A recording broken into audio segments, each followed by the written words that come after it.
lumalabas basta kain mo ito. Yan ating pag-uusapan mga idol. Please do me a favor once again.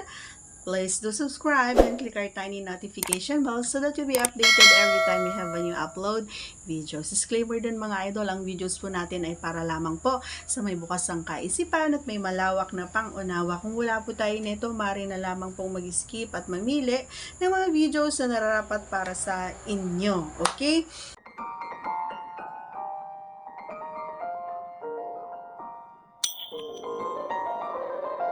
So, actually, ito may nagtanong sa atin ito. Sabi niya, idol, kapag ba kinakain, sabi niya, kapag ba kumakain siya ay lumalabas. May lumalabas daw sa atin. Yan ang ating kanyang katanungan. Parang naano ako, no?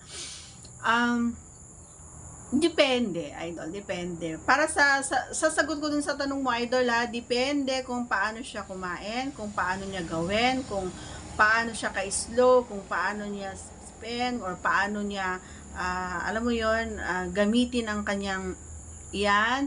So, gusto ko kasi kahit hindi lang ito ang gamit niya, hindi lang yung dila, no? So, gusto ko kasi ginagamitan din ng ito. Ginagamitan din ito kasi kapag ginagamitan ito, mas napapadali or mas napapabilis kumbaga yung pag-akyat or sa aking pakiramdam or pag-init na aking pakiramdam. Pero kapag ito lang kasi and ginaganon-ganon mo lang, pero parang pinapaikot-ikot mo lang. So, parang normal lang para sa akin yun. Gusto ko kasi, for me hindi ko alam sa mga iba, ang gusto ko kasi may kaunting, alam mo yun, may kaunting grip, may kaunting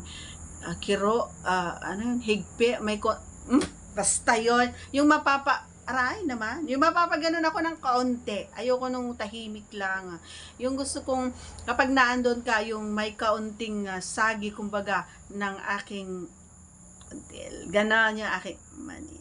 Ganon. Kailangan medyo, mapapaganon ako. Yan. Siyempre, kapag yung normal lang kasi, naka-steady lang din ako. Kasi nga, parang ine-enjoy ko lang. Ganon. Pero kapag ginawa mo yung magigising ako kapag medyo ginanon ng kaunti yung mani natin, ay talaga naman na yung na-excite ako, mas na-excite ako pag ganon. So, kailangan kapag kumakain siya, kailangan nilalaro niya din. Ganon yung sa akin. Doon ako, masasabi ko na pwede akong malabas, pero hindi katulad ng kapag ako yung nasa taas. Yun, okay? So that's all for today's video. Once again, if you are not yet connected, please do subscribe and click our tiny notification bell so that you'll be updated every time we have a new upload videos. Thanks for watching, everyone. See you again on our next vlog. Bye!